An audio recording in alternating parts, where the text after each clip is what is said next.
OFM Sport. Just on that front, Reevy's play lately has just been exceptional. He's probably playing the best rugby of his career at this stage now. So how happy are you that he's playing such good rugby, especially now with Fok being called up to the books going forward? No, I'm very happy. I think he just worried too much of what Ruan thinks of him. Maybe I don't know. You never know. But he's in good form.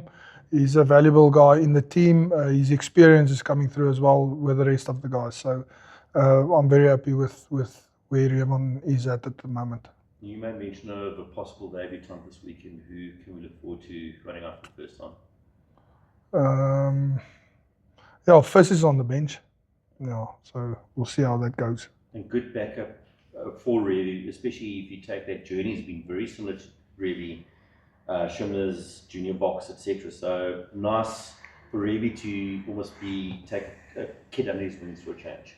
Yeah, but I think as well with Marco there as well, and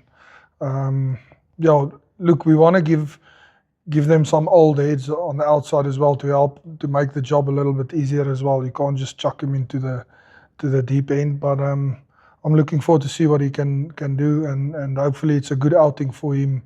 I think he plays off the bench as well. Yeah, first will come off the bench. Yeah.